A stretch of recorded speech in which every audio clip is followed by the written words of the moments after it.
دعا تجھ سے بس اتنا بھلا کرنا، ہر ایک سے محشر میری معاف عطا کرنا، وہ وقت قیامت جب ہر اپنا پرایا ہو۔ ناظرین گرامی، السلام علیکم ورحمۃ اللہ وبرکاتہ۔ میں ہوں آپ کا میزبان انصار عزیز ندوی، اور آپ اس وقت سیدھی بات کے جاری پروگرام پیغام فرقان کی 28ویں قسط ملاحظہ فرما رہے ہیں۔ ناظرین، سورہ بقرہ کی آیت نمبر 14 کے سلسلے میں آج ہم مزید کچھ اور باتیں عرض کریں گے۔ ایک بار اور آیت کی تلاوت اور اس کا ترجمہ سماعت فرمائیں۔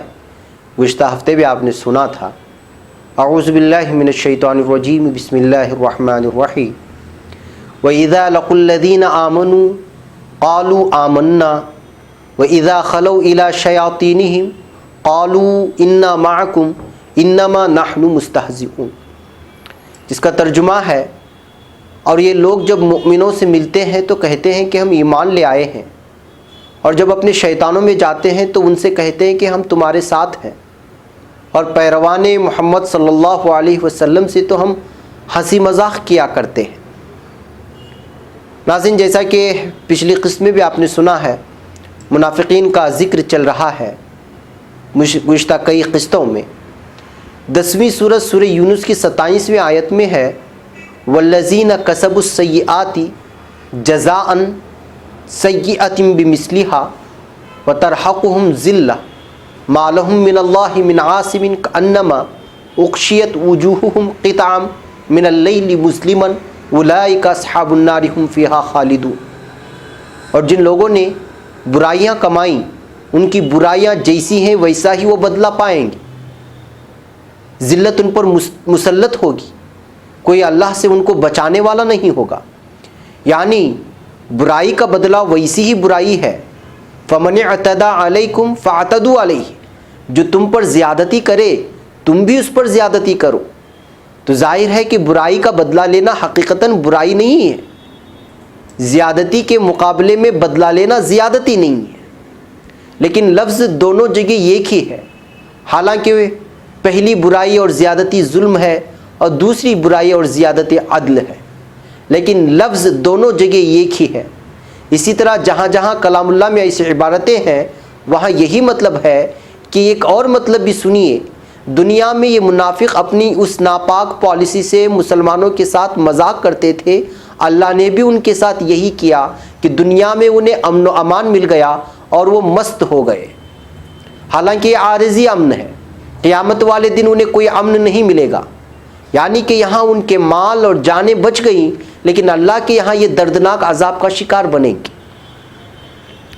امام ابن جریر نے اسی قول کو ترجیح دی ہے اور اس کی بہت تائید کی ہے، اس لیے کہ مکر، دھوکہ اور مذاق جو بلا وجہ ہو اس سے تو اللہ کی ذات پاک ہے۔ ہاں، انتقام، مقابلے اور بدلے کے طور پر یہ الفاظ اللہ کی نسبت کہنے میں کوئی حرج نہیں ہے۔ حضرت عبداللہ ابن عباس بھی یہی فرماتے ہیں کہ یہ ان کا بدلہ اور سزا ہے جو وہ کیا کرتے تھے، مذاق۔ یمدہم کا مطلب ڈھیل دینا اور بڑھانا ہے۔ بیان کیا گیا ہے جیسا کہ 23ویں سورۃ المؤمنین کی 95ویں آیت میں ہے، اَيَحْسَبُونَ أَنَّمَا يُمِدُّهُمْ بِهِ مِن مَّالٍ وَبَنِينَ، یعنی کیا یہ یوں سمجھ بیٹھے ہیں کہ ان کے مال اور اولاد کی کثرت ان کے لیے باعث فخر ہے؟ نہیں، انہیں صحیح شعور ہی نہیں۔ اور 7ویں سورت میں سورۃ الاعراف کی 182ویں آیت میں ہے، وَالَّذِينَ كَذَّبُوا بِآيَاتِنَا سَنَسْتَدْرِجُهُم مِّنْ حَيْثُ لَا يَعْلَمُونَ، یعنی اس طرح ہم انہیں آہستہ آہستہ پکڑیں گے کہ انہیں پتہ بھی نہ چلے۔ غرض کہ ادھر یہ گناہ کرتے ہیں، ادھر دنیوی نعمتیں زیادہ ہوتی ہیں جن پر یہ پھولے نہیں سماتے، حالانکہ وہ حقیقت میں عذاب ہی ہے، ایک عذاب ہی کی ایک صورت ہوتی ہے۔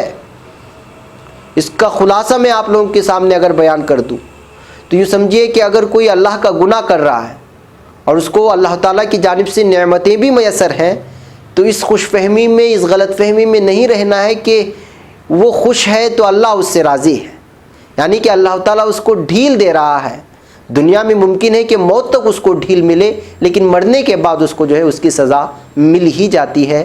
یہ بیان کرنا ہے اصل میں ان تمام آیتوں کا۔ بہرکیف ناظرین، ادھر یہ قرآن پاک نے ایک اور جگہ فرمایا ہے، یعنی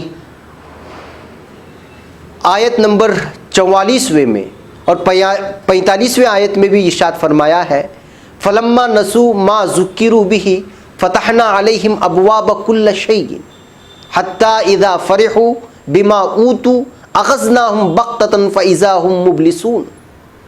اسی طرح 44ویں آیت ہے، یہ 44ویں آیت تھی۔ 45ویں آیت میں فقطع دابر القوم الذین ظلموا والحمد للہ رب العالمین، یعنی جب لوگوں نے نصیحت بھلا دی ہم نے ان پر تمام چیزوں کے دروازے کھول دیے، یہاں تک کہ وہ اپنی چیزوں پر اترانے لگے تو ہم نے انہیں اچانک پکڑ لیا۔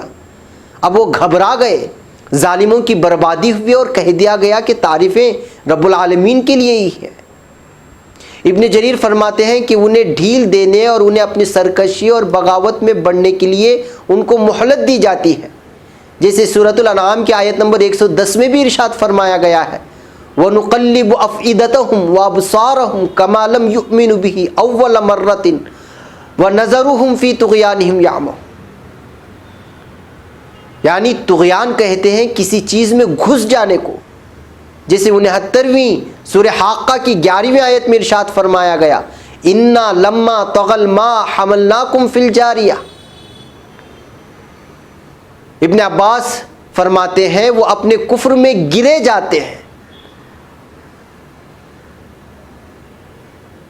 اور عین میم ہا جو یعمہون میں استعمال ہوا ہے اس کی معنی ہے گمراہی، گمراہی کو کہتے ہیں۔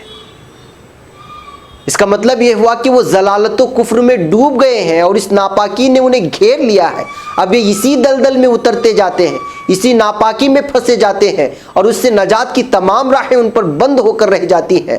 بھلا اسی دلدل میں جو ہو اور پھر اندھا بہرا اور بے وقوف ہو وہ کیسے نجات پا سکتا ہے؟ آنکھوں کے اندھے پن کے لیے عربی میں عمیون کا لفظ آتا ہے یا عمیون کا لفظ آتا ہے، اور دل کے اندھے پن کے لیے عین میم ہا کا، یا لیکن کبھی دل کے اندھے پن کے لیے بھی عمیون کا لفظ استعمال کیا جاتا ہے۔ بہرکیف ناظرین، جیسے 22ویں سورۃ الحج کی آیت 46ویں میں فرمایا گیا ہے، افلم یسیروا فی الارض فتکون لهم قلوب یعقلون بها او آذان یسمعون بها فانها لا تعمى الابصار ولكن تعمى القلوب التي في الصدور۔ اس سلسلے کو ناظرین ہم اگلی قسط میں بڑھائیں گے کہ کس طرح اللہ رب العزت منافقوں کی الگ الگ ان کی خصلتیں بیان کر رہا ہے، اور ان کے ساتھ جو پیش کیا گیا یا پیش ہوا اس زمانے میں جب وہ موجود تھے، یا پھر مرنے کے بعد جو سزائیں ان کے لیے مقرر کی گئی ہیں، ان ساری چیزوں کا تذکرہ اللہ تعالیٰ نے قرآن میں کیا ہے۔ اور چونکہ ناظرین گزشتہ کئی قسطوں سے آپ نے سنا ہوگا کہ جو ہے منافقین کے بارے میں باقاعدہ تبصرہ کیا گیا ہے۔ آپ لوگوں کو معلوم ہونا چاہیے کہ کفار مکہ سمیت منافقین اور یہود یہ سارے وہ لوگ تھے جو سب سے زیادہ اسلام کو نقصان پہنچانے اور آپ صلی اللہ علیہ وسلم کو نقصان پہنچانے کے در پہ ہو گئے تھے۔